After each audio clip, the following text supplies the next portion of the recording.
City Council, and we'll call it to order. I'm going to move things around like I did at the previous meeting and save the main budget discussion until the end of the meeting. So with that being said, we do have the Tourist Commission budget, and Samantha Brady, our Tourist Commission Executive Director, I think is her title, is here with us. And so Samantha, I didn't want to make you wait till the end of the meeting. So I'd like to, let's get into that part of the meeting. And if you have any kind of overview you want to share with us, and I'll let the council ask questions if they have any. Sure. Can you all hear me? Yes. Yeah. Yes. Yeah. Thank you so much for letting me go first. I appreciate that. So everybody knows, just like everybody else, we had a mighty rough year last year. But things are definitely looking up. The hotels and the B&Bs took the hardest hit last year. I'm happy to report that they are definitely coming back, and our restaurant numbers look like they're starting to exceed what we did in one of our best years. So fingers crossed that that keeps going. We know that we have difficulties with staffing, as does every American business right now. So we know that that is something that we have to work on. But we budgeted very conservatively last year once, we knew we were full into the swing of the pandemic. And so we were able to carry some funds over to this year, which is really fantastic because now's the time to really bring that back. And so you'll notice on the budget that there's a marketing reinvestment, and that's where we added that money. And then last year we told you that any additional funds that we got, we would throw that right back into the community and right back into Bardstown. And that's exactly what we did with this budget. And so we, 51% of this budget is marketing. So we did a really good job on putting those marketing numbers back in there. There's going to be more competition than there's ever been before because everybody's marketing now, and everybody was very conservative last year. So all the communities surrounding us, it takes a lot of money to market.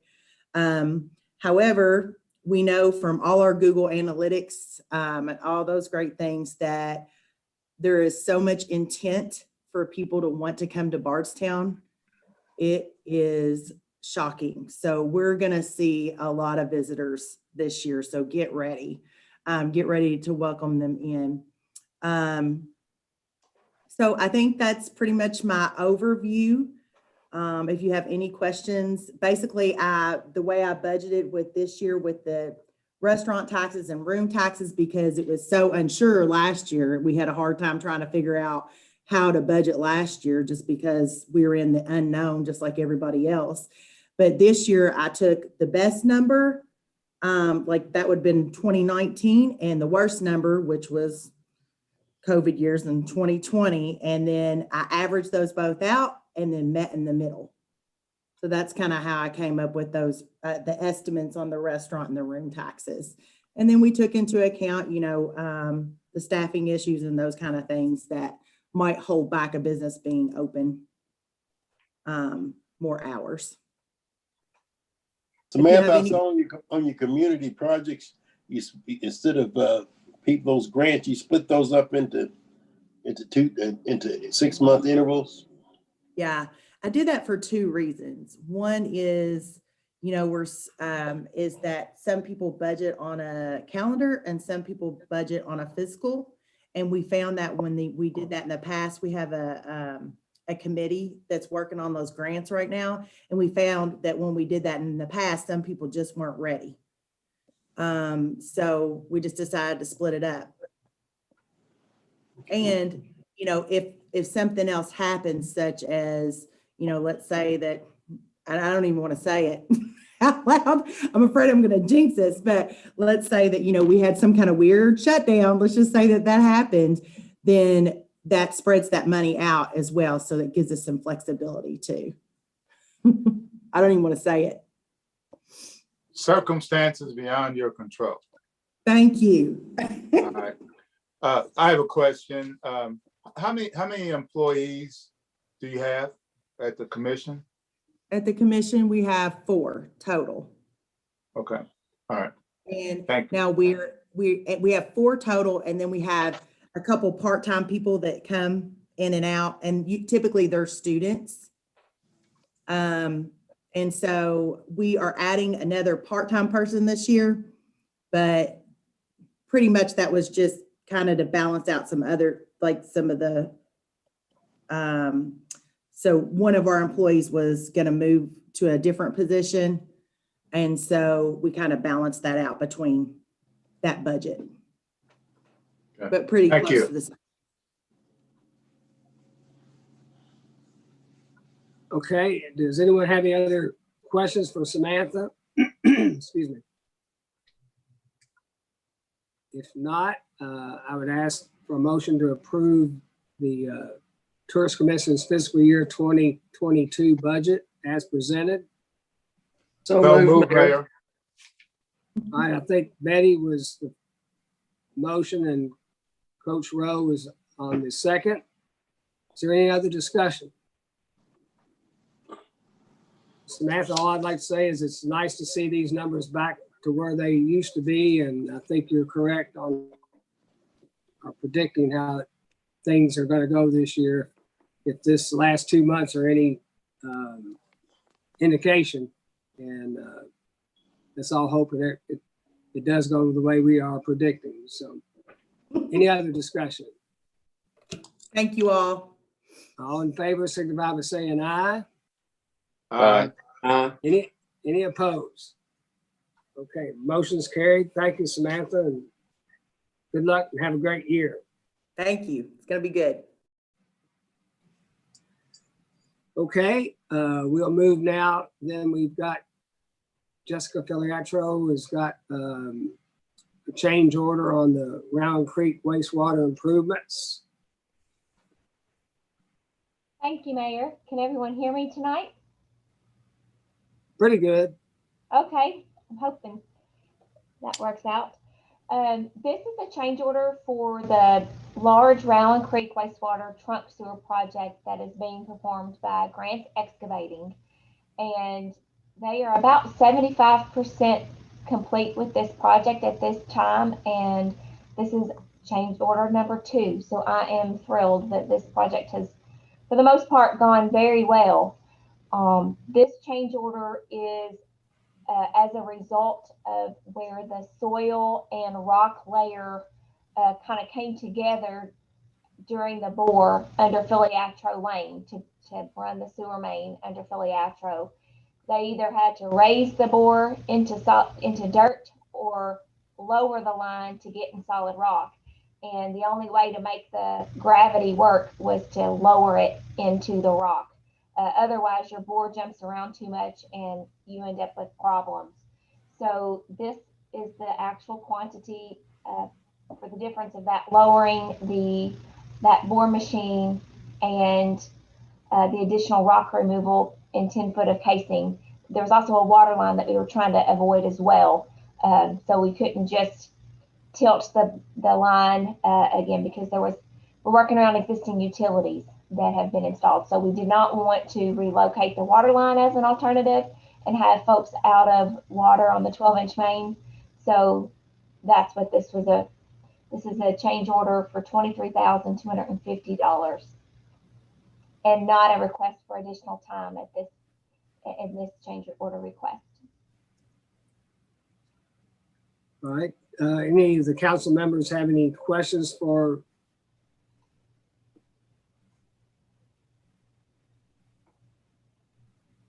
Okay. Seeing none. Thank you, Jessica. All in favor? I need a motion then to approve the change order for $23,250.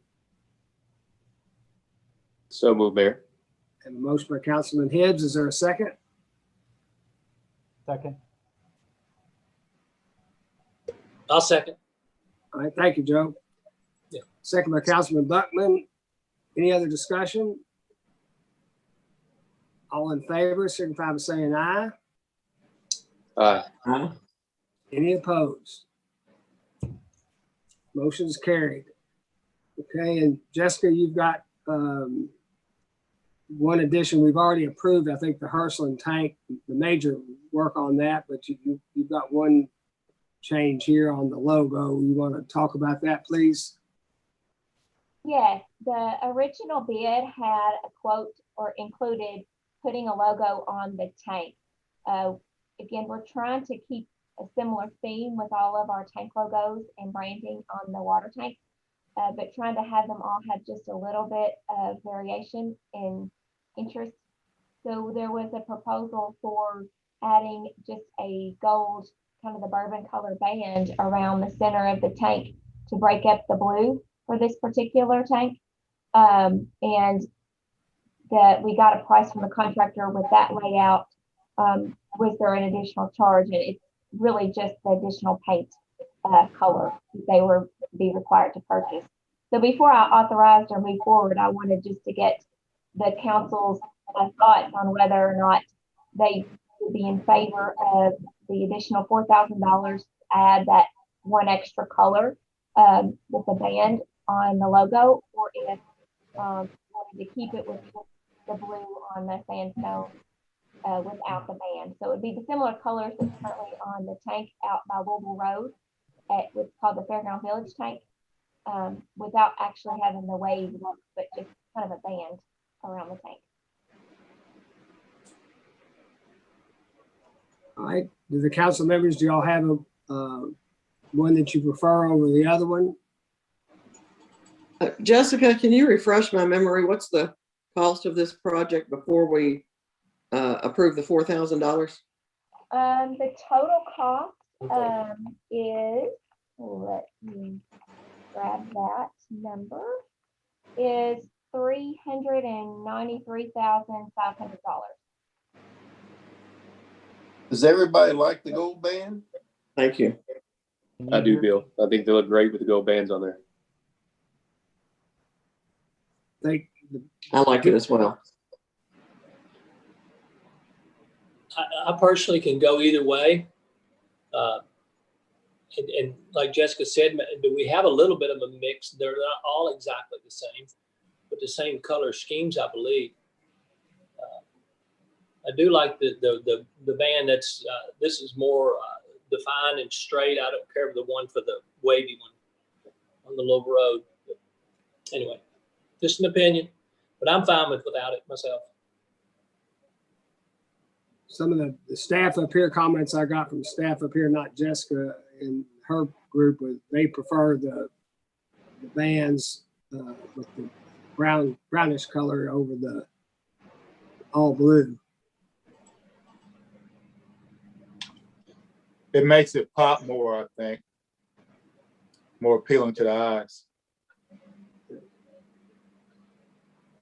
Well, somebody make a motion if they like the color of the, if they like the color of the gold band, somebody make a motion and let's move on. Would like to comment. Is that your motion, Bill? I didn't make that motion.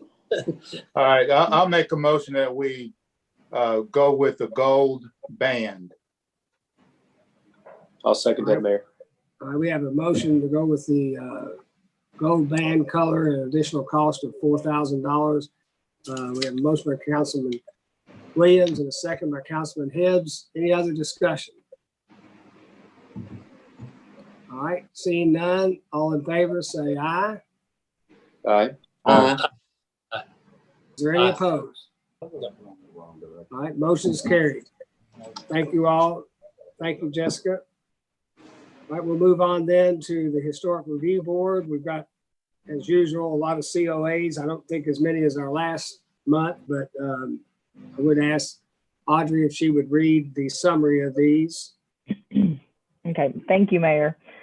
COA 2184, Sam Lacey and Nika Mathis applicants. Revelation Exchange LLC owner request to demolish a small 1970s addition to the property at 111 South 3rd Street. Recommendation approval to demolish the proposed addition. COA 2183, Physicians to Children and Adolescents applicant owner request to add signage to the property at 201 South 5th Street. Recommendation approval to install the proposed signage. COA 2181, Tom and Sheila Hurst Applicant owner requests to install a brick and metal fence to the property at 211 South 3rd Street. Recommendation: approval to install the proposed fence with the following conditions. Conditions: the fence will stop according to the city, county regulations 30 feet from the sidewalk, meet all requirements from the city and county, and the fence will be under 4.5 feet. COA 2182 Guthrie Wilson, applicant owner requests to remove trees from the property at 501 North 3rd Street. Recommendation: approval to remove the proposed trees with the following conditions. Conditions: the 2 trees will be replaced by 2 large growth trees in a variety to be staff approved for the final trees. COA 2179 Cindy K. Mauser, applicant owner requests to extend the roof over the patio to the property at 208 East Stephen Foster Avenue. Recommendation: approval to extend the roof as proposed with the following conditions. Conditions: if the roof material is the standing seam, it will be 16 inches seam to seam with a 1-inch rise, and it will be completely flat in between the seams with no ridges. If any changes are necessary, they will be staff approved. COA 2172 James No, applicant owner requests to reconstruct the front entrance sidewalk and form and pour a replacement to the property at 208 South 3rd Street. Recommendation: approval to reconstruct the front sidewalk with the following conditions. Conditions: the finish of the concrete will be a brushed finish. COA 2173 James No, applicant owner requests to remove and replace rear side entry walk and concrete steps to the property at 208 South 3rd Street. Recommendation: approval to remove and replace the entry walk and concrete steps as proposed in the application. COA 2174 James No, applicant owner requests to remove and pour a new concrete walkway from the porch to the driveway and the patio at 208 South 3rd Street. Recommendation: approval to remove and pour the new concrete walkway with the following conditions. Conditions: that the actual form of the walkway is more organic in nature and will be approved at the staff level, specifically not to be highly geometric. COA 2175 James No, applicant owner requests to form and pour concrete patio adjacent to the garage to the property at 208 South 3rd Street. Recommendation: approval to form the concrete patio as proposed in the application. COA 2176 James No, applicant owner requests to replace current wire fence with wood privacy fence to the property at 208 South 3rd Street. Recommendation: approval to install a fence with the following conditions. Conditions: the fence will be a 6-foot natural wood privacy fence and the final design will be staff approved. COA 2185 Sam Lacey and Nika Mathis, applicant Revelation Exchange LLC owner, request to install French doors to the back of the property at 111 South 3rd Street. Recommendation: approval to install back doors with the following conditions. Conditions: the final design of the doors will be staff approved. COA 2186 Sam Lacey and Nika Mathis, applicant Revelation Exchange LLC owner, request to remove storm windows to the property at 111 South 3rd Street. Recommendation: approval to remove the storm windows as proposed in the application. COA 2187 Sam Lacey and Nika Mathis, applicant Revelation Exchange LLC owner, request to paint window frames, metal roof, and gutters to the property at 111 South 3rd Street. Recommendation: approval for the proposed paint colors. COA 2188 Ryan and Beth Clark, applicant owners, request to add an addition to the property at 210 East Stephen Foster Avenue. Recommendation: approval to install the proposed addition with the following conditions. Conditions: the addition will meet all of the requirements for the planning and zoning regulations. Also, for the tree that will be removed, the replacement tree will be in a landscape plan that will be submitted. COA 2189 Ryan and Beth Clark, applicant owner, request to add an addition and windows to the property at 210 East Stephen Foster Avenue. Recommendation: approval to install the proposed windows on the addition with the following conditions. Conditions: the windows for the addition are aluminum clad on the exterior and the interior finishes will be wood. The new windows will match the existing windows. The existing windows on the main structure will not be replaced. COA 2190 Ryan and Beth Clark, applicant owner, request to add an addition and siding to the property at 210 East Stephen Foster Avenue. Recommendation: approval to add the proposed siding to the addition. COA 2191 Ryan and Beth Clark, applicant owner, request to add an addition and roof to the property at 210 East Stephen Foster Avenue. Recommendation: approval to replace the roof on the property and the addition with the color presented in the meeting, Georgetown gray, with the following condition. Condition: the metal standing seam roof portion that will be included on the addition will be staff approved for the final design and color. COA 2192 Ryan and Beth Clark, applicant owner, request to add an addition and shutters to the property at 210 East Stephen Foster Avenue. Recommendation: approval to install shutters with the following conditions. Conditions: the bottom portion of the shutter will have a slightly larger rail than the top rail. COA 2193, Ryan and Beth Clark, applicant, owner, request to add an addition and doors to the property at 210 East Stephen Foster Avenue. Recommendation, approval to install doors with the following conditions. Conditions, the final design of the slider doors and other doors will be staff approved. COA 2194, Ryan and Beth Clark, applicant, owner, request to add an addition and paint to the property at 210 East Stephen Foster Avenue. Recommendation, approval of the proposed paint colors. COA 2195, Ryan and Beth Clark, applicant, owner, request to open up the front porch to the property at 210 East Stephen Foster Avenue. Recommendation, approval to open the front porch up as proposed with the following conditions. Conditions, all railing designs on the porches will be staff approved. COA 2197, Ryan and Beth Clark, applicant, owner, request to add foundation to the addition to the property at 210 East Stephen Foster Avenue. Recommendation, approval to install the proposed foundation. COA 2196, Ryan and Beth Clark, applicant, owner, request to build a garage to the property at 210 East Stephen Foster Avenue. Recommendation, approval to build a garage with the following conditions. Conditions, the garage must meet all requirements by planning and zoning. The columns and the doors will be staff approved. All right, thank you, Audrey. Mayor, Yes, sir. I need to recuse myself on anything pertaining to Dr. Ryan Clark. All right. He's technically my employer. He's your boss. Yes, sir. I guess that counts me in too, doesn't it? All right, well, that, anyone else on Ryan Clark and Beth Clark's COAs? All right. I guess we could abstain from that, couldn't we? Or do we just need to, recuse ourselves from it? Audrey, I think they've been recusing, haven't they? I think we've been considering it a recusal. Obviously, if we were in person, you would actually leave the room, but yes, I think you can consider it a recusal. Okay. Thank you. How about any of the other COAs? Any other council members have a recusal need? Mayor, I need to recuse from 2181, please. All right. And just for clarification on that one, that 30 feet condition is 30 feet from the South 3rd Street sidewalk, not the east mirror.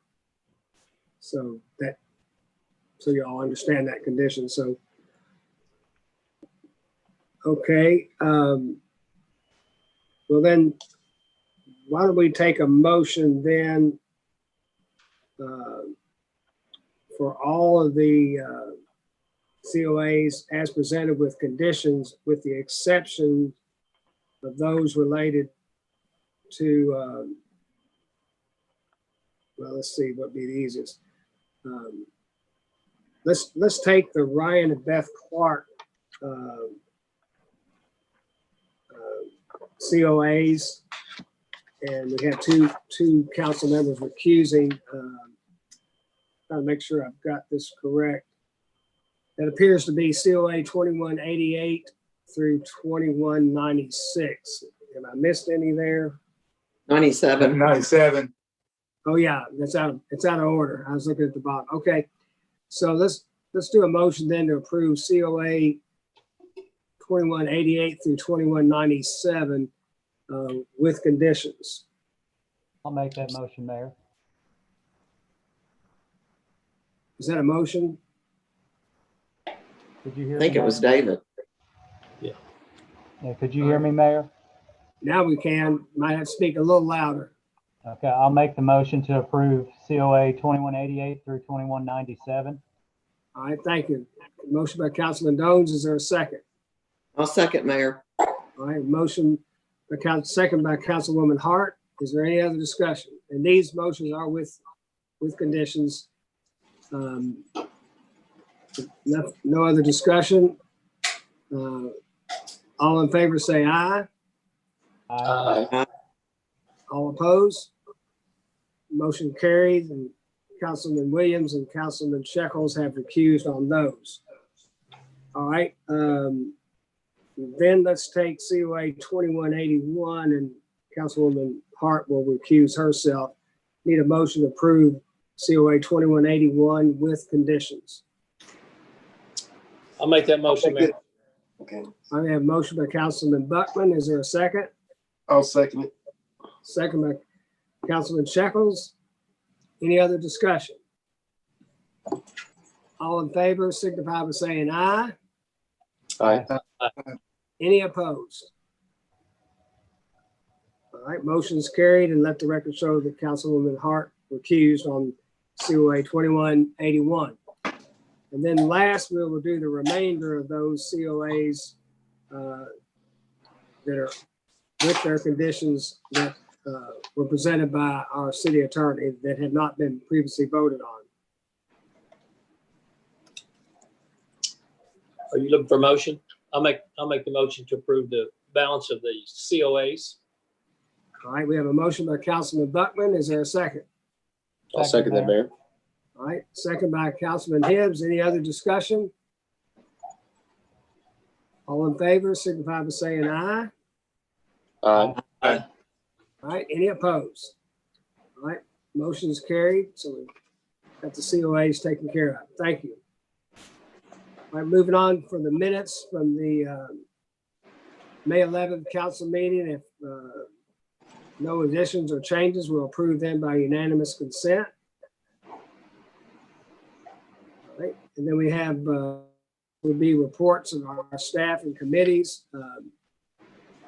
Anyone want to say anything about the minutes of the Recreation Committee meeting before we? Do we have to actually approve those minutes, since I think that's. I believe so, Mayor. I think we do need to approve those, Mayor. All right, I couldn't remember. It's been a while since we had.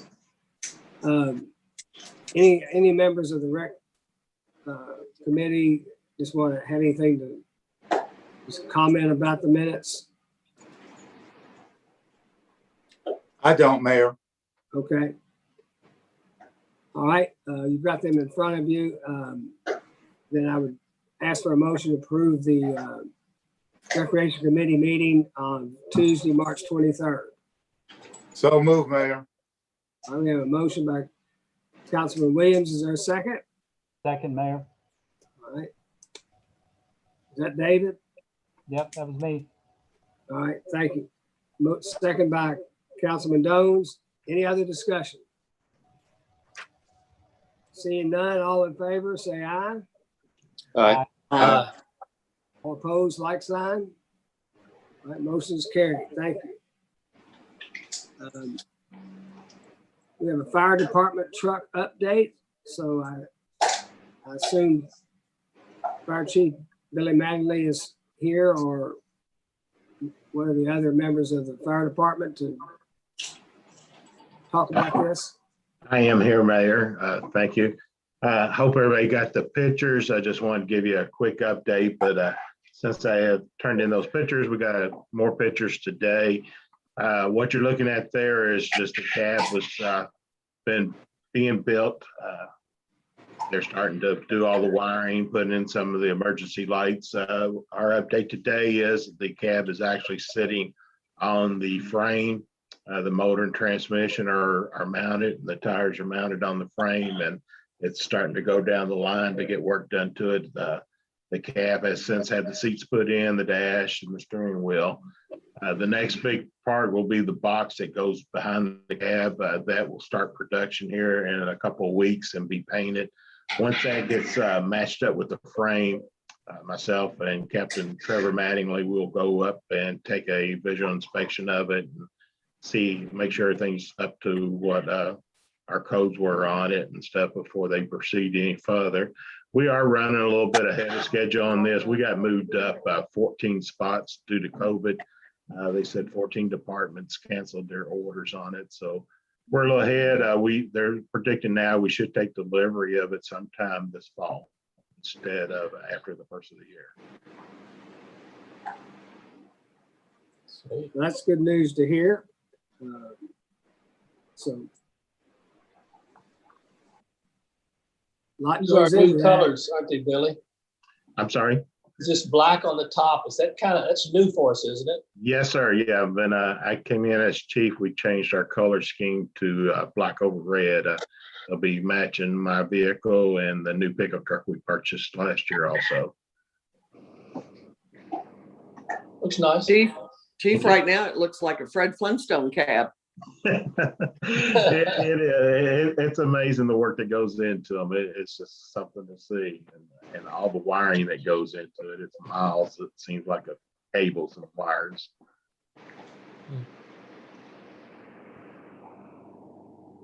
What city is this in Minnesota? Where is this one getting built? The cab is actually, the exterior of the cab is made in Minnesota, and then it's shipped to Sioux Falls, South Dakota. And that's where the plant is at, and it's all put together there at Sioux Falls. All right. Any other questions for Chief Mattingly on the progress of our new engine? Thank All right, you. well, thank you, Chief. Good to hear we're making some progress. All right. Next on our unfinished business, we've got the revised fiscal year 22 budget for the Human Rights Commission. And this time it's got more detail and it's a balanced budget.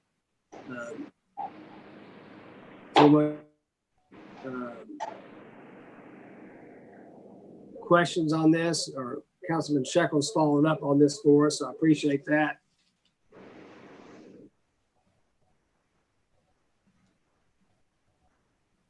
Okay, if there's no questions, then I would ask for a motion then to approve the fiscal year 22 budget for the Bardstown Nelson County Human Rights Commission as presented. So moved, Mayor. All right, we have a motion by Councilman Shekels. Is there a second? Second, Mayor. All right, second by Councilman Dones. Any other discussion? Well, just to make a comment on the revised budget, in defense of what Mary Spalding, she was out when they originally put that budget together. She wasn't aware of some of the discrepancies in it to balance it out. So after discussion with her, she tweaked it to where it balanced out and everything's back in order. All right, thank you, Bill. All right, we have a motion and a second. All in favor, signify by saying aye. Aye. Is there any opposed? All right, thank you. Motion's carried. We'll move on then to new business. We have I think this is our first fireworks permit application, which these will start coming in on more frequently, getting near the 4th of July holiday. So we have one from the Bloomfield Church of God. It'll be at Burger King and Walmart. I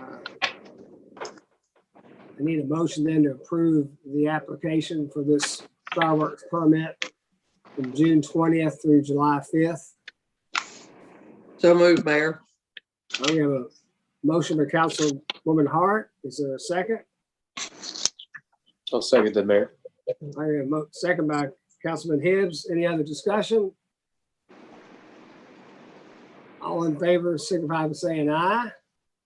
Aye. Aye. Is there any opposed? All right, motion's carried and application is approved. All right, any members of the council have anything to bring before the group this evening? Mayor, Yes, sir. 8 years ago today, we lost an officer. So at some point, we probably need to acknowledge that before we end our meeting. Yes, and I apologize. I meant to do a moment of silence and I didn't have that note in front of me. So I think it would be appropriate if we could do that. Right now, Jason Ellis's, they had an event for recognizing that today. I was not able to attend. I was attending the funeral. My next door neighbor passed away, so I wasn't able to attend that. But if we could, let's take a moment of silence to remember Jason and his family and his service to our community.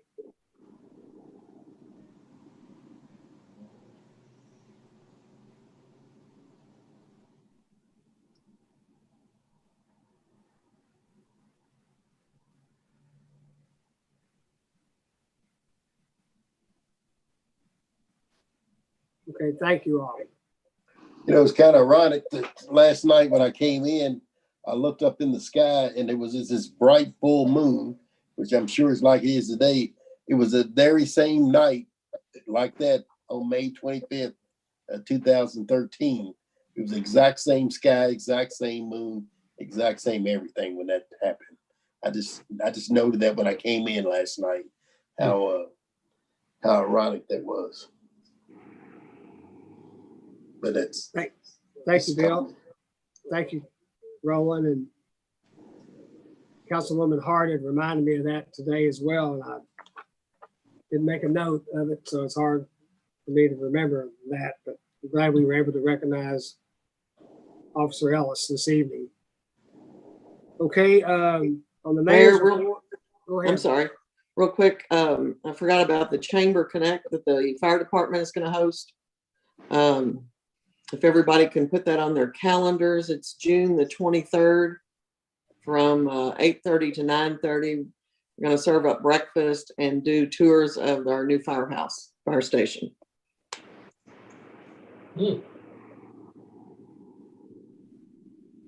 Right. It's June 23rd, right? 8:30 to 9:30. Okay. Thank you. Yes, thank you.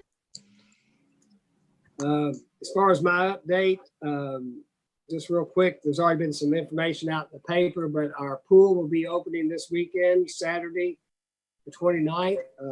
It'll be open 11 to 5 and then get on more normal times after that. Of course, I think it'll be open Monday as well. There will be a Memorial Day event at the cemetery that we typically have each year for remembering those service men and women who made the ultimate sacrifice. That will be at 11 a.m. on Monday, Memorial Day. And then I'm hoping that we can return to our regular in-person meetings. From talking with all the council members and staff that regularly attend our meetings, we think, well, we know all of them have been vaccinated. And so June 8th, we would plan to have an in-person meeting. We think, I'd like to get some feedback from the media. They can either contact me personally or my office to see if they would have any problems with having their representatives attend, but we want them to be vaccinated if they are attending, or at least would be wearing masks at the June 8th meeting.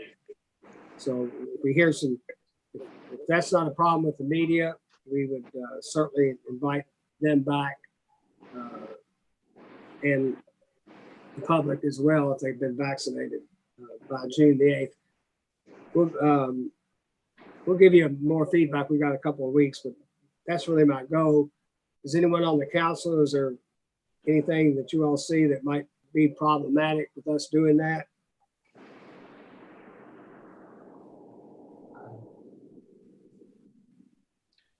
All right, sounds like we're okay. So that's everything I have on this. So we'll move then to back to our budget information. I'll call on Aaron Bowes, our CFO. We've got a general fund update since we met a couple of weeks ago. So Aaron, if you don't mind, maybe give us some of the particulars there. There was the net adjustment was $25,000 on the $11+ million general fund budget. So it wasn't a huge amount of change, but I'll let Aaron update that. All right, thank you, Mayor. Yes, as you know, as you can see on that summary sheet, that's all I provided this time. The net change was a drop of $25,000 to our net reserve. So we're sitting at now a budgeted net reserve addition of $200,000. And what I did, there was just some movement in various accounts. I'll just kind of give you a brief overview of those. For the police department, it was noted in the last meeting of a transfer that was being made to the equipment fund. And after just some more research and talking it through with Joe out at the police department, it was determined that that wasn't needed anymore. The only people or departments that typically would interact with the equipment fund would be the fire department or the street department, because those are the departments that have larger scale purchases. So I don't know what was going on in years past as to why that had shown up as a transfer to the equipment fund, but I went ahead and removed that. So that decreased their overall expense by $25,000. And also with the police department, as you may have heard just this past week, they lost one of their canines. Passed away, I believe, with some complications after a surgery that he had. So I increased their technical supplies line, the 5320, and increased that by $10,000 to give them some cushion to, if they need to and want to and are able, to go ahead and purchase a replacement canine for their narcotics unit. The next item was I increased street revenue. Just looking through, we got the actual letter from the state, so we were seeing some additional revenue that I didn't think was going to come in for municipal road aid, and also forgot to account for some mineral taxes that come in and run through the municipal road aid fund. So I increased some of the money coming over from that into street. And one of the big decreases or increases of expense came from the fire department. And after further discussions, after our last meeting, it was determined that we were going to go ahead and bump the base salary of a firefighter up significantly to better compete even more with our other agencies in our area. So we had to account for that increase of the base for a firefighter, a new firefighter, and then we had to incrementally adjust those firefighters that have been there for their years of service. So that took fires, they increased expenses by $57,630. So that wasn't the total cost of that implementation of that program. As I adjusted some of their other line items a little bit, the total cost increase over what you guys saw was about $65,000 to revise this pay scale for them. And then just throughout the general fund, I increased health insurance across a variety of departments, just still kind of up in the air. So our claims are kind of dropping, but you just never know how it's going to be. So just to get it to an even $200,000, I increased some of those health insurance expense accounts throughout the department. Yeah, let me also just add to what Aaron said on our, we met with the fire department last Friday, all the command staff, and Aaron and Greg and I, and we looked over those competing cities in the area, and we found that our base starting pay was still about $3,000 less than these agencies that had been hiring some of our people away. So we needed to get that number up, and then also there needed to be some separation between the base salary and those with some years of service. And then also you had to have some difference between a lieutenant's pay and a regular firefighter. Lieutenants are firefighters, but they also have quite a bit of supervisory and administrative duties on top of that. So there needs to be a walk between the regular firefighter's pay scale and that of a lieutenant. So those all, we got that all worked out. And as Aaron said, that's the net result. And we think this will make us more competitive. I think the command staff feels this is what they're going to need to attract new firefighters to join our department, but also retain those that we have now that we're in more competitive excuse me, more competitive with a lot of the surrounding departments.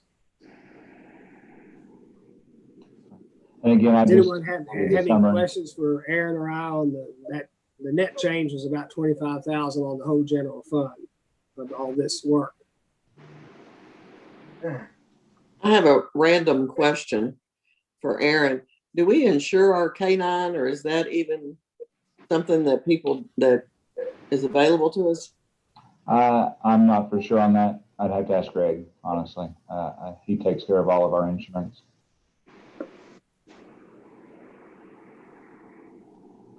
Greg is already reaching out and checking on that, but we're not sure that if a canine would be classified like equipment. When you lose the use of some equipment due to an accident, but I think this might just be something that may not be covered, but we are checking into that, Betty. Thank you.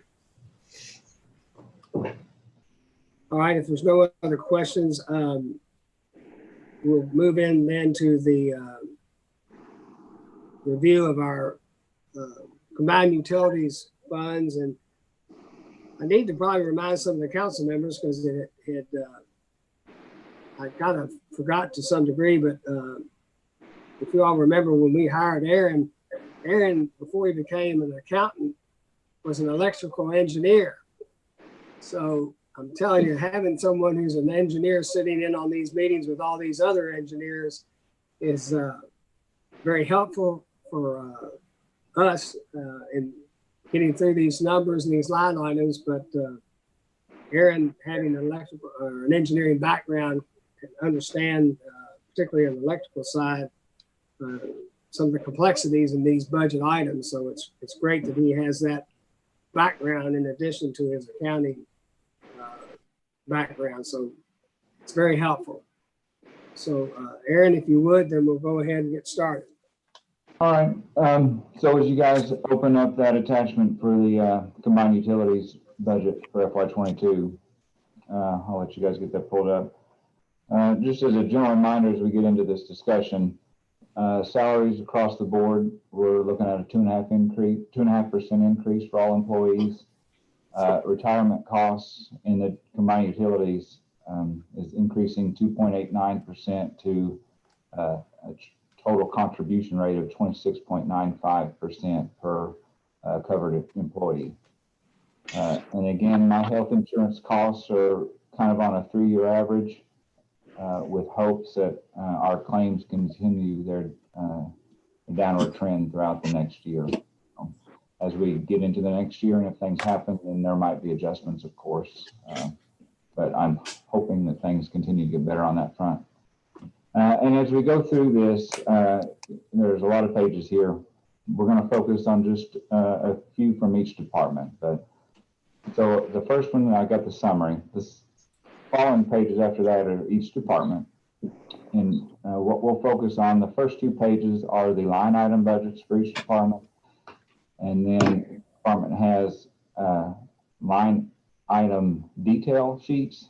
That would be the next 2 pages. And then the final page will be the capital outlay worksheets for those departments. So what we'll focus on tonight is just the line item detail budget, or the line item budget worksheets and the capital outlay. We won't be really looking at those line item detail sheets just because that's really more for your information as far as if you want to see some of those higher dollar expense lines, kind of take a look at that and see where that money's going to. On the summary page, as you'll notice, we've got revenues of $48.2 million budgeted for next year. That's up roughly 6% or $2.72 million over our FY21 budget. Expenses are coming in at just under $50 million, $49.9 million. That's up 4.5% or $2.1 million over our FY21 budget. And as you can also see, there's a negative $1,716,400 as I'm noting, as a use of unrestricted reserves for this coming budget year. Although that says that, as detailed in the table below that, it's essentially going to be a net zero budget. And that's mainly because in March, President Biden, as you may know, signed the American Rescue Plan into law. So the most recent estimate that we've received from the Kentucky League of Cities shows that the city of Bardstown will get $3,432,800 from this plan. As written in the law, that money, that $3.4 million, is going to be paid out in 2 installments. The first one's coming in, will be recognized. It's coming in next month. It's due here by law by June 10th. So that will be recognized as FY21 revenue. The second installment comes exactly 1 year later and will be recognized as FY22 revenue. So in the chart on that summary sheet, you can see that I'm showing a net use of unrestricted reserves of $1.7 million. However, that is the addition to reserves that's coming in FY21. That's not going to be utilized until FY22. So again, essentially, this is a net zero budget for the combined utilities. And in that chart, I also kind of detail out our projected use of those funds for each of the departments. There were specific instructions on how we were able to use those funds, and we kind of determined that the stipulation to use it on infrastructure improvements is going to be best suited for the city, given the amount of projects going forward. If there's not any questions on that, we'll get right into electric's budget. Okay. So our electric department, if you scroll down the next pages, our electric department, they continue to see an increased pressure on expenses on into FY22. The COVID-19 pandemic caused revenue losses, not only for us in FY21, but our wholesale provider also. In an attempt for them to recoup some of that lost revenue, the cost of our purchase power for resale, line 5820 in the item details, will increase substantially by $1.9 million. This will be offset by additional revenue received as our industries return to normal operations and use power through us. Revenue coming in through continued growth in our community, and revenue through our wholesale power pass-through costs. So line 4530 above is budgeted to increase $1.6 million in net revenue in revenue for the electric department. Some other items up there within the electric budget, line 4340, you'll see that it's significantly higher than the actual that we've seen for FY21, and that's mainly because of the governor's orders for a moratorium on late charges and fees. So we didn't start charging those again until January. So that $100,000 budgeted revenue is closer to a pre-COVID level. So we'll see some additional revenue there. Line 4610, interest earned is dropping significantly. Again, that's because of just the rate environment that we're experiencing now on our investments. So we dropped from a 2% down to a 0.8% in the combined utilities. So interest is going to be dropping there. 5120, your salaries and wages line, you'll see that actually decreased over FY21, and that's due to, again, my time here as I've been able to learn more about these departments and then actually relate that to the allocation schedule in our payroll department. So I'm able to see, I saw some individuals being charged into electric that didn't need to be, so they've been moved out into other departments. So that helped bring their costs down some. Scrolling on down, 5520, another line that's up significantly over FY21. The cable department or the electric department is taking over the entire electric and cable combined shop out on Kelly Drive this year. So that $20,000 there is just to kind of clean up the outside of the building and get it looking good again. And there's additional costs down below in the 700 or 7,000 line items for capital expenditures that will deal with the actual remodel of that building. Going down 5820, we discussed, again, that's our wholesale power costs as charged by KU. So those are going up significantly. If you want to, I don't have anything else to add on any of the regular expenses. So if you would scroll down past the line item requests and then down into electric's capital expenditures request sheet, and we'll go over some of their items there. For 7060 in buildings, that's 75,000 they're allocating to remodel the shop that again was an existing dual purpose facility for electric and cable. They're going to remodel that into kind of their own needs, and they're going to make it kind of a one-stop emergency response headquarters kind of for that whole department and maybe even for the city. So there's one place that we can go, or that they can go to prepare for a response to an ice storm or a tornado or anything that they need to get prepared for. Down on line 7180, details out 2 large purchases there. We had a light duty bucket truck that got rear-ended back in January. So we're allocating some expense to replace that. And then there's a mini excavator that they're wanting to purchase.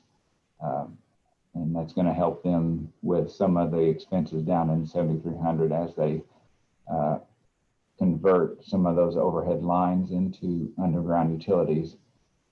That will help them speed up the process and make that job a lot easier.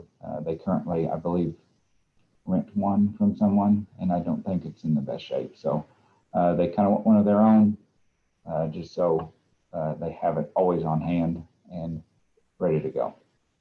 Yeah, I think you said, excuse me? yeah, I think, Aaron, they said they've been having to rent one of these excavators quite often here in the last couple of years with all these upgrades. So yeah, actually, I think they use Public Works. I think Public Works has one, but them sharing it with Public Works, I think that's the case here. They actually have trouble, I think, getting a hold of it sometimes. right. So because Public Works needs it quite often. So again, that will be used in some of the lines on 7,300. And if you see there, they're going to do some underground conversion work. I believe there's a section out all through Wellington that runs through trees and is a constant source of pain for the electric department. So they're going to start, I believe, working to get that underground so they don't have so many outages in that area. Yeah, that was, I'm sorry, that was CableNet, I think, was the one that's having to rent the one. I'm sorry, I got the two mixed up. Me too. Shouldn't have questioned you. Any questions on the electric department's budget? I have a couple, Aaron. This is David Downs. Can you hear me okay? Yeah. I wanted to save them all so I didn't keep interrupting you, but and I apologize. When I had to relocate up here to City Hall, I've left all my notes from our electric cable committee meeting yesterday behind, and so Coach or Councilman Williams may have to shore up some of my questions or help me out occasionally. But going back to 4670, that insurance recovery, that's as a result of that totaled bucket truck, right? That's going to be Yes. shown as income for fiscal year 21. That's correct. That's correct. So that's just showing the actual that we received so far in FY21. I don't budget revenue there because hopefully we don't have any. So. Okay. 5820. If we go down to 5820 and look for the electric current purchase or resale. And one of the things that we had discussed in the committee meeting yesterday, part of that is because of underestimation of funds by KU and by the city for this fiscal year, right? That we're going to have to make up in 21. Is that correct? That increase is due to I don't think it's on our end, it's on KU's end. Right. Right. But it's an underestimation of what we would have used for this fiscal year, right? I believe so. Okay, so that's where a large portion of that increase, it looks like an increase, but it's actually where we'll be making up an underpayment, basically, is what it is. Yeah, the way, and if Eric's on, he may want to pop in here, but the way KU runs their kind of allocation for revenue for the year is we're kind of on a year delay. So we're paying in FY22, we're paying for the lost revenue that they incurred throughout FY21, or they're not on a fiscal year like us, I'm sure, but throughout their, they lost a ton of revenue through the COVID pandemic, and our revenue is down also. So as they run through their budgets, they'll start allocating those losses to the next year. Okay.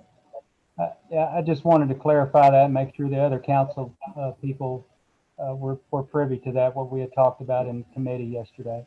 Yeah, and we're expecting, those costs to come back down to a normal level after we get caught up through this year. We expect everything to kind of go back to normal, hopefully, in FY23. Okay. 5520 and I think 5540, we had discussed some maintenance and repairs to the buildings, particularly the I guess the cable net building that electric will be using, and vice versa. We had talked about some improvements and some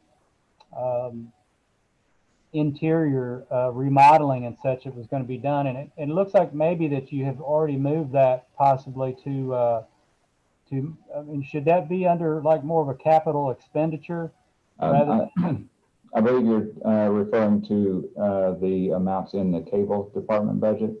Okay. There is some, and I'll note those later, but the 5520, that building maintenance is to kind of maintain or clean up the outside of the existing structure. Okay. So that's like the walkways and those things that were discussed briefly. Right. Okay. All right. There was one other item that I had, and I'll stop poking at you. It was, I think it was on 7180 that we were talking about some of the construction equipment that we would be purchasing. And I had asked Eric to look into lease options on that type of equipment and see how that compared for the city, if that would be financially advantageous for us to look into that versus purchasing this equipment. Okay. So there may be some updates from Eric in the future for that, for the rest of the council. Yes, sir. Looking into it. Okay. Thank you, Eric. That's all the questions I have, Aaron. Okay. Anything else?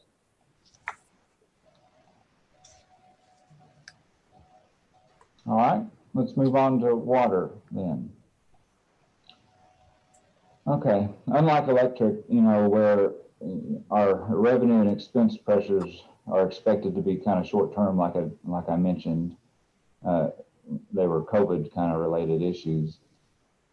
our water department's faced revenue shortfalls for at least the past 3 years. I did a look back for all of our combined utility department heads, and just looking at their revenues operationally, and at least 3 years, water has had a shortfall. The last actions that we've taken to adjust revenue was around 7 years ago. So we're currently in the midst of a rate study to see where we should be to sustain the sourcing, the treatment, and the expansion of our water system. So as we go through this budget, much of it is heavily dependent upon the outcome of that study. So just keep that in mind as we go through this one. In the revenue side, so under 4490, the other grants, that is our American Rescue Plan. That's the portion of the $1.7 million that I'm allocating to water for FY22. Water services, that's looking at, we're looking at a 15% increase in that line item, not only from hopeful rate adjustments, but also growth throughout the community that we've been experiencing. Water connections are also going to be up, and that's we're again, throughout the rate study, we're looking at the rates that we're charging for connections and the actual cost of materials that it takes to make those connections into our system. So we're looking at an increase in that line item also. And down in 4990, that's noted as a transfer from the SDC enhancement fund. So any new construction, there's usually charges associated that goes into our enhancement fund. That fund is sitting at roughly $1.5 million is where I expect it to be by the end of this year. So to make a balanced budget, we're going to make use of those funds that are sitting there. I'm scheduling a $490,000 transfer out of that into water to help cover some of those capital projects and maintenance projects that we have going on throughout the year. Getting into expenses, things are relatively flat. They don't increase too much going down through there. The office and technical supplies line, was again, I'll remind myself here. That's up over FY21. We didn't do a good job last year, at least, because part of the metering department falls under me, so I didn't quite understand how that all interacted. But we didn't budget enough money for a device called an ERT, which is I believe it's an IRT. It's a kind of our reading device that goes on a water meter. So we don't have to physically look at the meter. We just drive past, and the system will pick up the meter, the reading. So those are quite expensive, and they continue to go up. So I've allowed $25,000 there for those devices to be utilized throughout the community. Down in 5570, that's up a lot over last year, and that's mainly due to a filter media replacement and refreshment. Jessica noted that in the past she's been able to clean or replace that kind of every 2 years. The manufacturer really recommends you do it every year, and we're getting to the point to where the usage of the water plant and that device, I believe, is significant enough to where it's going to require an annual replacement. So we're looking at an ongoing annual cost of $117,000 for the maintenance of that section of the water plant.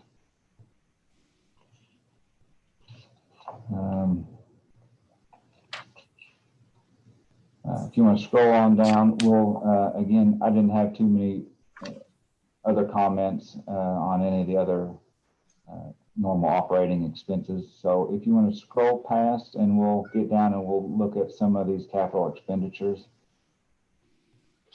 So go down into the water capital expenditures requests. In the first section there, 7,100, they're looking to do, I believe some of the controls at the water treatment plant are so outdated that they're having trouble even finding parts to fix them. So we're going to have to spend a significant amount of money getting those controls upgraded into a newer system for them. Line 7060, there's continuing kind of funds needed to complete that public workshop. And so you'll see that throughout water and sewer and garbage budget. But they're also needing to replace a roof at the water plant. Line 7300, that's the big one. That's all of our major construction projects happening throughout the community. And this is where most of our ARP money is going to be utilized. Again, there's a carryover of the painting of the Hirschland water tank, what you guys just voted on for the color scheme. You'll see there $250,000 for the water loop work. I believe she's already discussed that at prior meetings, just connecting into Poplar Flat Road. And then as we continue this phased approach to our downtown water and sewer system replacement and refurbishment, phase 2 is scheduled to be completed throughout FY22, and that's going to amount to about $680,000.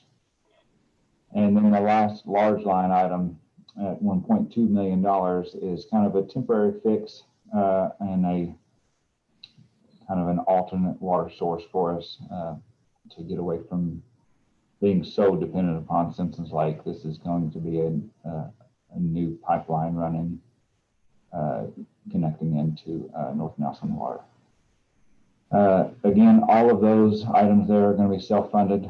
No loans, no new loans are coming out. So again, substantial amount of work that's needed to be done to get our water system updated.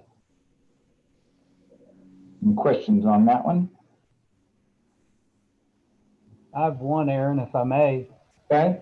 And this may be better suited for another discussion, but I was looking at 7,100 improvements other than buildings, and you said that was directly due to technology or controls improvements at the water plant?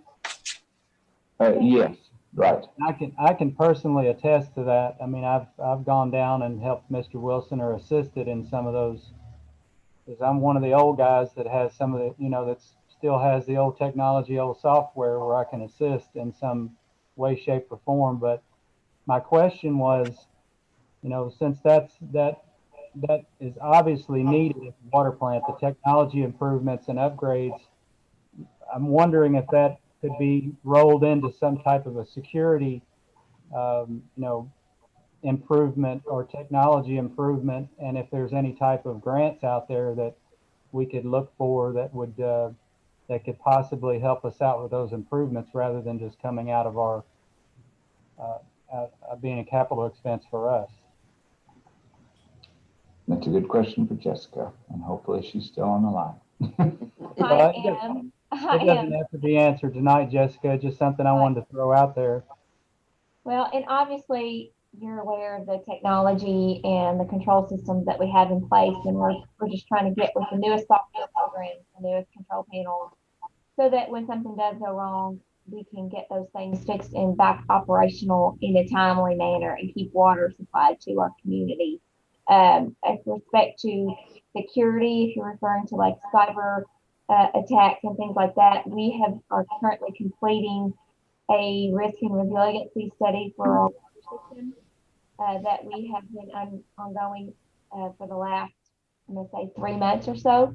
That report is going to be coming out in June with recommendations and options and some basically a result of what we need to focus on to be resilient to risks and those financial impacts that they can have, whether it be to our infrastructure itself or whether it be to the economic effects that has on our community if we had a major cyber attack and so forth and things. So that's coming. You'll see something called our EMRP, our Emergency Response Plan, and our 6140 in this budget in our O&M. So we're going to be trying to look and seeing what ways and where we want to focus some of that money.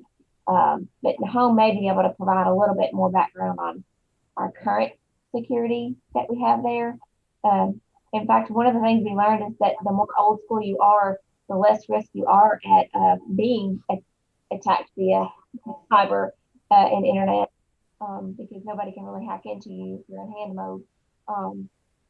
However, we're just trying to keep some upgrades and make sure that we don't end up in some, especially with supply chain issues we've experienced in the last 6 months. I don't see that improving in the next 6 months.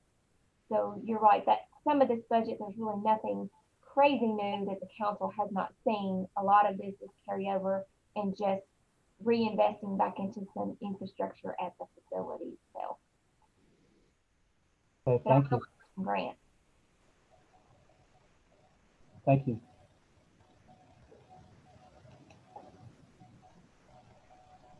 Anybody else have any questions on any of the water department budget?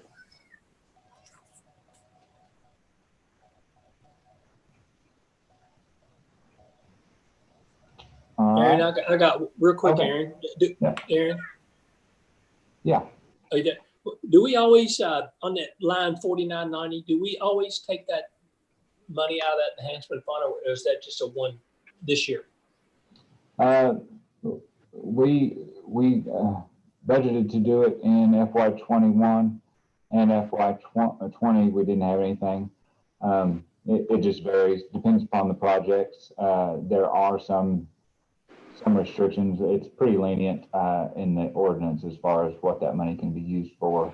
So we're going to use a significant portion this year. So we've let that build up quite a bit. I think from what I understand, the history used to be that there wasn't always funds in that. So they kind of made it to where they didn't rely on it at all. But that fund has built up significantly to $1.5 million. So again, rather than that sitting there, we're going to go ahead and utilize that to help fund some of these projects. Okay. All right. Thank you. Mm-hmm. All right. We'll move on to the sewer department then. So although they're not as dire as the water department, the sewer department is seeing the same revenue and expense pressure. The infrastructure maintenance and expansion is not only more costly than like really any other department, but it's necessary to maintain a stable sewer system. Included alongside the water rate study is going to be our sewer rate study. And again, as we go through the sewer department budget, and just keep in mind that that study will affect the progress that we can kind of continue to make within FY22 as that comes out. In the revenue lines, 4,400, line 4,400, there's $400,000 there. That is the remaining current EDA grant. We had $1.6 million in FY21 budgeted. So we're thinking throughout FY22 as that Rowan Creek project comes to a close, we'll have about $400,000 that's going to be recognized in FY22. Line 4420, that is a direct offset. That $2.6 million is a direct offset to KI loans and KIA funded projects that are found in line 7300 that we'll go over here in just a few minutes. Line 4490, again, that's sewers portion of the ARP money coming in FY22. Line 4560, we're looking at a 5% increase here. Not only again through possible new rates increases, but also growth throughout the community. And then the last two lines there, those are again just transfers coming in from available auxiliary funds. Some of those sub funds that we'll see later, but we're looking at $810,000 from the enhancement fund, and then $435,000 coming in from the lagoon fund to help offset some of the cleaning and liner replacements that I'll show you here in a few minutes.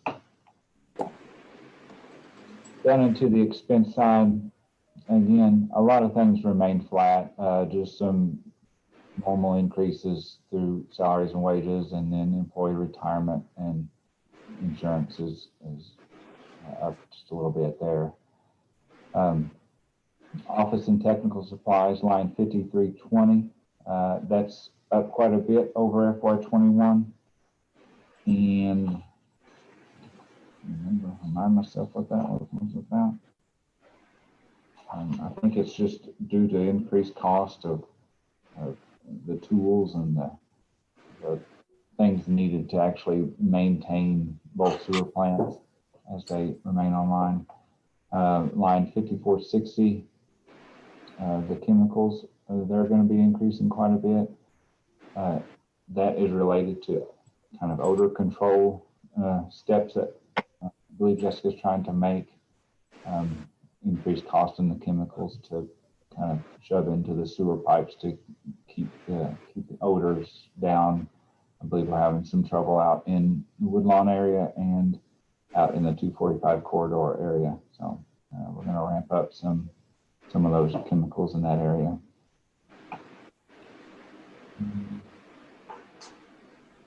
Again, as you scroll down through there, I'm just trying to pick out the largest increases kind of over our FY21 budget. There weren't really too many more. So if you want to go ahead, and again, let's scroll down to the sewer department capital expenditures request list. Line 7060, there's $25,000 there. There's out of the Jerry Riley plant. There is a old storage building they're utilizing, so they're gonna. It's leaking quite a bit, and it's leaking all over the equipment inside. So it's starting to affect the equipment we have in there. So they're gonna tear that down and then build a lean-to to help protect that equipment.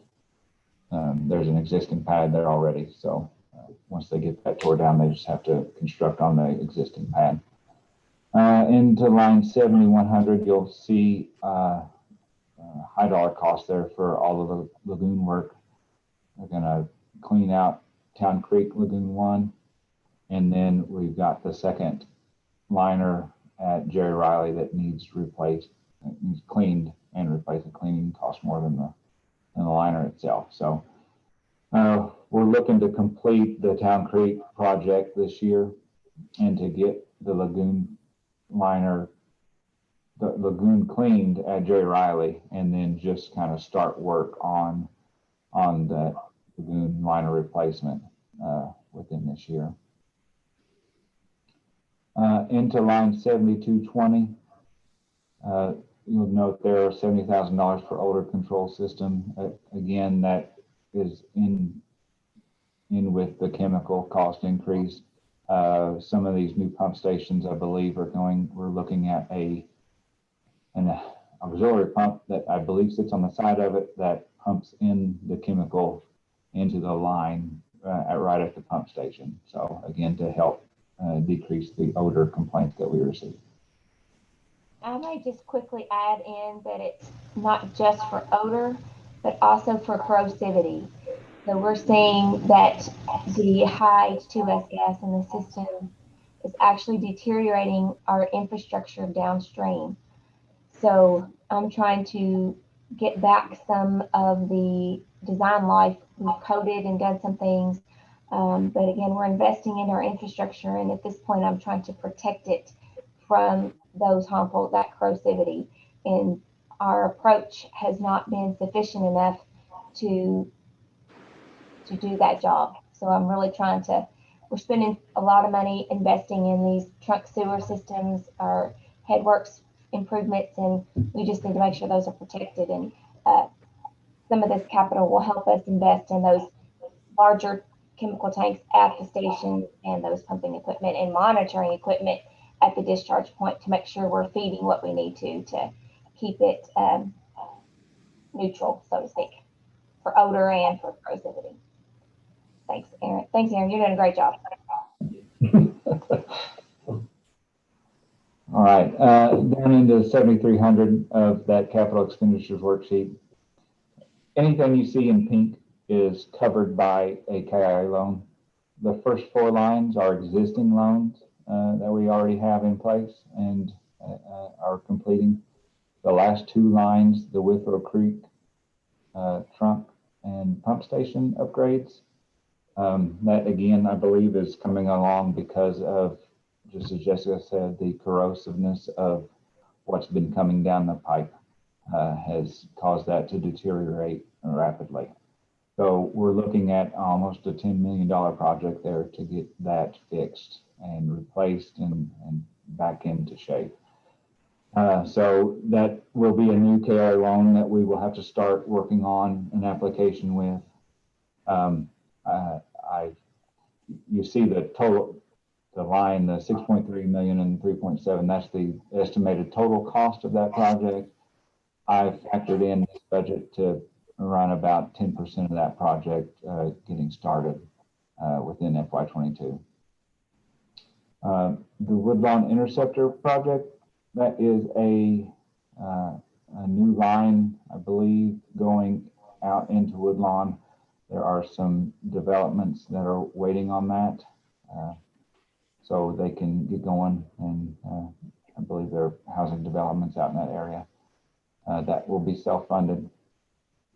And the last item, I don't know a lot about it, but it's very expensive. So we're looking at utilizing maybe $150,000 there. And again, Jessica may want to come in and talk about that Town Creek clarifier biotower thing, but this budget is not, this is all kind of what we're funding either through by ourselves or by KIA loans. We have in the works, and she's been talking to some people about additional EDA grants being made available. So again, this is kind of worst case scenario right now. We're hoping this improves greatly as we apply for grants. And specifically, I believe we're looking at that item in gray, the Town Creek wastewater treatment plant upgrades, the clarifier and biotower, and then a lot of the Town Creek Lagoon and maybe even the Jerry Riley Lagoon being covered under an EDA grant that would be forthcoming within FY22. So again, this is worst case. We may have additional revenue that we can utilize to help fund these projects. That's correct. I will say that there are the Woodlawn Interceptor, for instance, areas that are not currently served with sewer that are part of development subdivisions that couldn't otherwise develop without making that offsite improvement. They will be required to contribute to the portion of the capacity of that infrastructure that they will be utilizing. So rather than permitting another 2 or 3 pump stations or a major pump station upgrade, this line will allow us to offload pump stations and have it all be gravity to eliminate that H2S gas potential.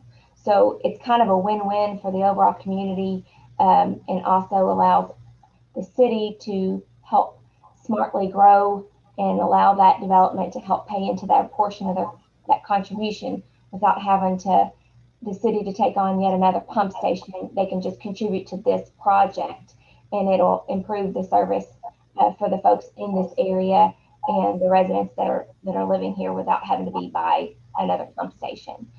So as Aaron said, these are kind of worst case scenarios, but all of this are projects that I'm actively working to see what other grant opportunities we can utilize to help our community with this infrastructure improvements as we continue to grow in areas and try to maintain good service and safety.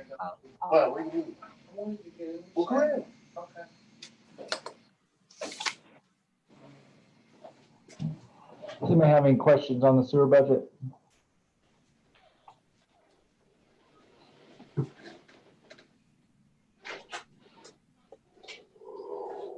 All right. We'll move on to the garbage budget then. So operationally, the garbage, is essentially a net zero department as of right now. Revenue received can cover the day-to-day operations of the department. The only time that the garbage department kind of gets in trouble financially, as far as a net loss or something, would be when capital expenditures come up.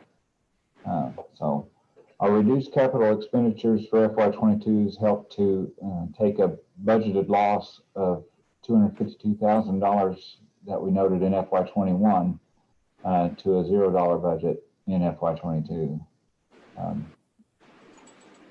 Revenue-wise, 4520, that's the main revenue line. That's relatively flat to what we're experiencing this year. I think I've added like $5,000 in or something. You'll notice in line 5420, the motor fuel lubricants, gas prices, diesel prices are up. So it's costing a lot more to keep these garbage trucks on the road. So we've increased that line to kind of help offset that increased expense. 5580 is up significantly also to $55,000. Garbage trucks, when they're out there, I think Jessica says they pop a tire like almost, I don't know if it's weekly, but it's a lot. It's very frequent. And those tires on the garbage truck are very expensive. So we've increased that line item there. If you want to scroll down again to the capital expenditures, that would be the very next page. There's no line item detail for garbage. The only large expenditure coming from them would be $190,000 for a new garbage truck. Everything else in there is relatively flat. Any questions on garbage?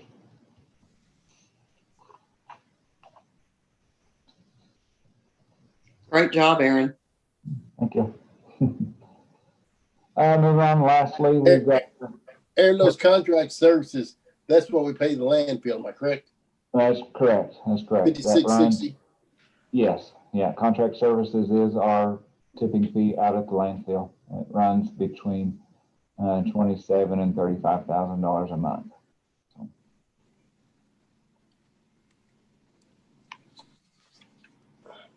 All right. So moving on to the cable and internet department. Everybody's ready? The cable and internet, they remain pretty healthy. As the return on the investment for their infrastructure is a lot higher than that of the other departments. It's a lot cheaper to run internet cable and coax and things than it is to bury a 12-inch steel pipe. So their net revenue is usually much greater than that of the other departments. And also our ability to adjust our rates kind of on the fly as we renegotiate all these contracts each year.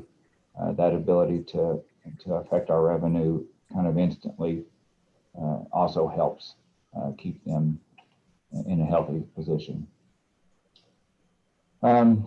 The only thing in the revenue side, internet services is up quite a bit. I again look back at kind of growth throughout the past few years. Internet continues to climb at a much faster rate than cable does. Cable has actually been decreasing over the past few years, but it looks like FY21 is going to see kind of a steady, it's going to kind of steady out there and plateau for FY21 revenue. we're looking at our proposed budget is a little bit of a loss or reduction in revenue in cable TV service, but I actually think line 4580 will be a little bit higher, but we'll stick with that 6290. Down in 4690, I put it in miscellaneous just because I don't have a line. I need to do some research to see if I hate to create a new general ledger line item for, but in 4690, that $500,000 is cable and internet portion of the ARP funds. So that's just kind of where I put it for this year. Again, I'll look and see if there's already a grant line open that just doesn't show up on this listing, and I'll move it to there. But either way, that is ARP funds coming in. That's the FY22 portion that's being attributed to cable and internet expansion. Line 5120 is up quite a bit. Again, there was some allocation errors that I moved some employees around and how they were allocated. And also, I believe it was the beginning of last year, or maybe mid-year, they had hired 2 new construction techs. So they have 2 additional employees in their department. That helps to increase that line also. If you scroll down there, the items in green, the 5320, that used to be called general or technical general office supplies or something. I don't know. Anyway, that line item was going to be budgeted at $600,000, and I didn't like it. So I wanted to see a breakout of what was actually going. That's a large number for just office supplies. So what we put in there is actual office supplies plus the technical supplies that go into the cable and internet operations. So I broke those out. I'm going to add 2 new lines to help track those expenditures a little bit better. All 5320, 5325, and 5330 all add up to $600,000, which again is a little bit more than our FY21 at 540. And that's really just due to cost of, we're really selling our modem router combos. Those cost a lot more. Our cable boxes cost more. Just general increases there going up. So again, that's broke out just to help us track a little bit better of where those expenses are being put. Line 5520, I noted this in our budget meeting with the department head and I failed to move it, but in that line item is really supposed to be a capital expenditure. I forget the amount, but it's $150,000 of that is going to be moved into line 7060. So just keep that in mind as we move forward. Again, that is to remodel the city hall area of cable and internet. They're going to be moving out into the fire, part of the old fire station here at City Hall. So they're going to be moving all of their employees out there. So again, that's 150,000 of line 5520 will be moved and added as a capital expenditure. Another new line, it's highlighted in green, line 5650.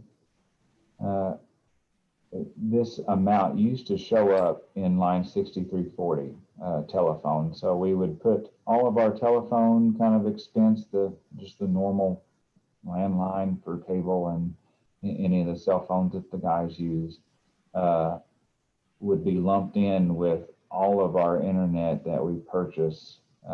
And I don't know what the technical term is, I guess send it out to everybody else.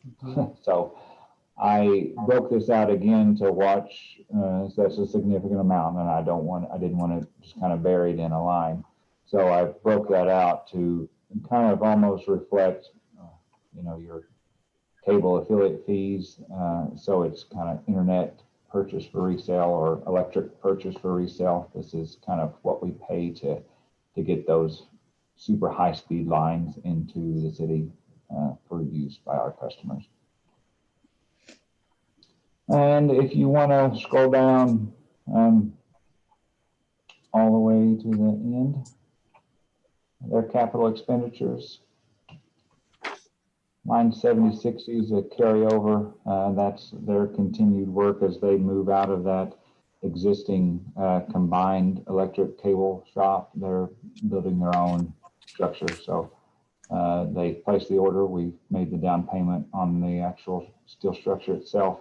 We're just waiting on delivery, which will probably, the completion of that building and then getting the interior ready will take place in FY22.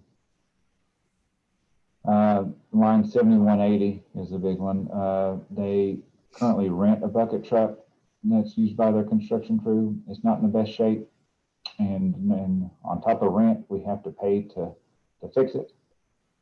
So they've requested to purchase a bucket truck for use by their construction crew. Again, we added 2 additional employees for construction, and with this ARP money, we will be doing lots of construction as we build out our infrastructure, utilizing those funds. So we're budgeting a bucket truck for them. And there's some technical items there in 7220, and then down in line 7300, that's up quite a bit. I added in, again, that's where all of our money from this ARP fund is going to be spent. So as we utilize that to expand out in the county and then improve the overall city fiber conversion, I believe we'll utilize it there. So any questions? And if you want to scroll back up to the top again, I show them in negative territory, but essentially they're not. Again, they're offset by ARP funds being utilized. That's again received in FY21, but not being used until FY22. Any questions on cable department's budget? Great job, Aaron. You pretty much covered every question for every line item that I had and questions that had come up during the committee meeting yesterday. I just I wanted to add one note, the profitability of this particular department, I think warrants a lot of the changes, and also, bucket trucks and things like that. I think it's typically frowned on a lot of time and scrutinized, but it's definitely something that's needed for this particular department to function. And then also, Eric had noted that we've added 1,000 customers this fiscal year, which I think is fantastic. Most of them being internet customers. So I think that that's going to be nothing but positive territory going forward. Mm-hmm. And again, with this ARP money, keep in mind, it's not just us getting it. Nelson County Fiscal Court's getting it. Spencer County Fiscal Court's getting it. Washington County's getting it. So they're all getting a piece of this pie, and we're in their territory. So I know Nahome is already in conversation with several of those judge executives, just talking about our possible expansion in their market for their constituents. So again, this is all money and projects that we're going to fund ourselves, but we could see additional funds come in and additional construction occur out into those additional communities as we get agreements in place with those others. Yeah, and to David's point, the improvement over here in the former fire department space for a work area for a lot of our technicians. Those of you who've been back there where they work, it's pretty rough, and they're all working on top of each other. And we've got some extra room now, so we're going to remodel that and make those working conditions better. And actually, too, sometimes our customers end up back, having to go back there, and it's really not the most professional looking space just because we've just kind of cordoned off part of the old police department and squeezed these guys in a couple of offices, spaces, and we got 4 and 5 guys working in one room. It's really not the best situation for them. So now that we've got this extra space, we're trying to utilize it the best we can, both for head in, head in and their workplace, and where customers can be taken care of in a nice, clean, professional area. So if there's no more questions, then we'll just I just encourage y'all to continue to look through that budget. If you have questions, by all means, give me a call, send me an email. I'll be happy to research anything that you have. You know, Aaron, you said you were gonna, before we get the final draft of the budget, you're gonna switch those entries into different departments, like you said you were gonna do. Yes, in different line items. That's correct. Those line items, switch those line items around. That's correct. I'll clean it up. Draft. Yes. Okay.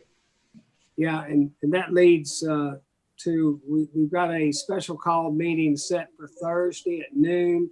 When Aaron has some of these changes cleaned up, that we will formally present the final budget that you all will do a first reading on the first meeting in June.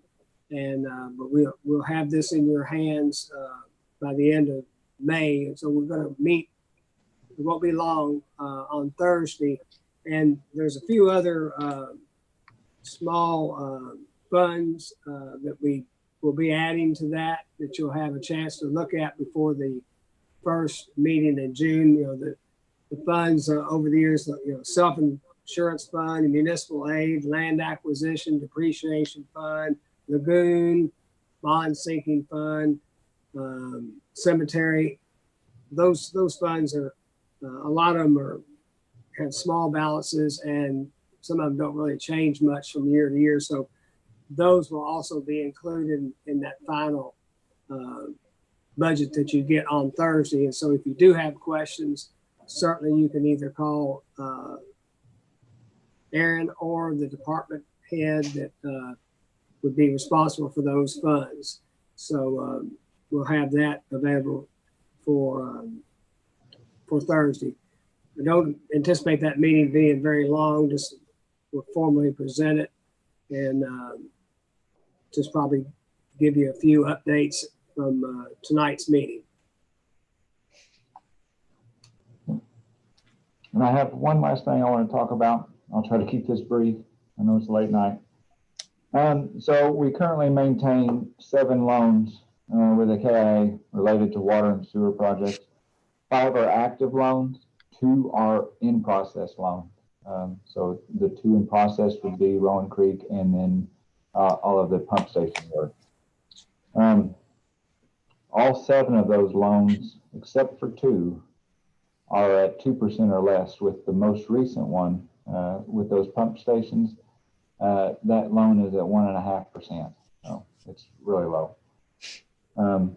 2 of the active loans that we have are currently at 3% interest.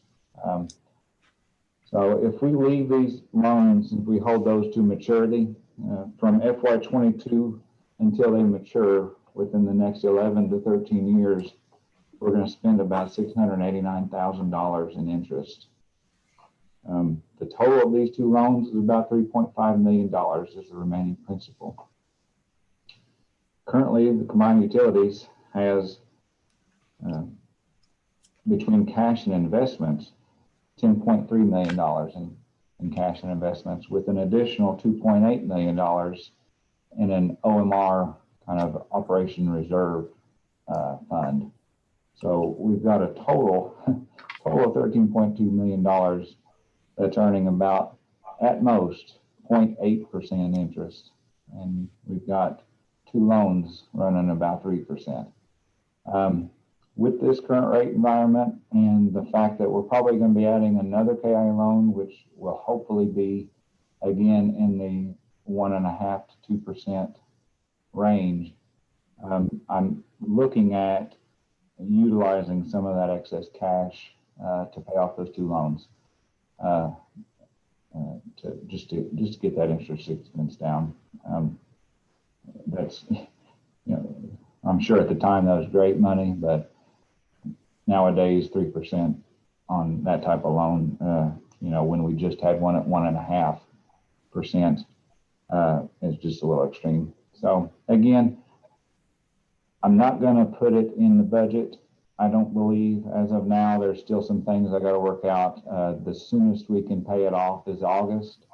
After talking with some people at KIA, but those two loans, if you're just for reference, one loan was a $3.5 million loan for some water treatment plant work, I believe that they did back in 2013. The other was a $1.8 million loan that was for some new lines out into the industrial park back, I believe, when Flowers Bakery was coming into town.